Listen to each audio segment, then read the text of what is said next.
Hi நண்பர்களே, இது சனா சேவை மையம் யூடியூப் சேனல். நம்ம சேனலில் இன்றைக்கி என்ன செய்தி பார்க்க போகிறோம் அப்படின்னா, சென்னையில் முட்டுக்காடு என்கிற பகுதியில் மிதவை உணவகம் இன்று தமிழ்நாடு அரசால் திறக்கப்பட்டிருக்கு. அந்த செய்தியை தான் தற்போது பார்க்க போகிறோம். அதுக்கு முன்னாடி நம்ம சேனலை சப்ஸ்கிரைப் பண்ணாதவங்க சப்ஸ்கிரைப் பண்ணிக்கிங்க, ஃபாலோ பண்ணிக்கிங்க. செங்கல்பட்டு மாவட்டத்தில் முட்டுக்காடு ஏரியில் 5 கோடி ரூபா செலவில் மிதவை படகு உணவகம் அமைக்க 2023 தமிழ்நாடு அரசு முயற்சி பண்ணிட்டு இருக்காங்க. இதற்கு 2023 மார்ச் 24 அப்போதைய அமைச்சர் கே ராமச்சந்திரன் இந்த திட்டத்தை தொடங்கி வச்சிருந்தாரு. இந்த திட்டத்தின் மூலமா ஏரியின் அழகை, அந்த முட்டுக்காடு ஏரியின் அழகை ரசித்தவாறே உணவருந்தக்கூடிய வகையில் தமிழ்நாட்டில் முதல் முறையா இந்த மிதவை உணவகம் தற்போது செயல்பாட்டில் வந்துட்டு இருக்கு.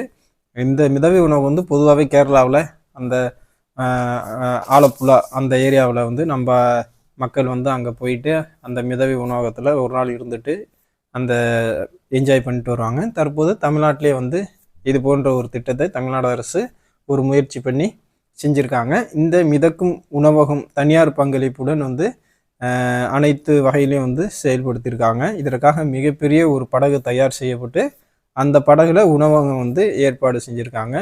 முட்டுக்காடு ஏரியில் கப்பலில் பயணித்தவாறே அந்த உணவகத்தில் அமர்ந்து சுற்றுலா பயணிகள் உணவு அருந்தலாம் அப்படின்னு சொல்லியிருக்காங்க. இந்த படகு 125 அடி நீளத்தில் 25 அடி அகல கொண்டதான் இந்த படகு 2 அடுக்குகளும் அமைச்சிருக்காங்க. இந்த படகுல சமையலறை, கழிவறை போன்ற பல்வேறு வசதிகளும் இருக்குது. தரைதளம் முழுவதும் குளிரூட்டப்பட்ட வசதி கொண்டிருக்கும் வகையிலும் இந்த மிதக்கும் படகானது அமைக்கப்பட்டிருக்காங்க. பல்வேறு பாதுகாப்பு அம்சங்களும் இந்த மிதவை படகுல அமைக்கப்பட்டிருக்குன்னு சொல்லிட்டு அமைச்சர் சொல்லியிருக்காங்க.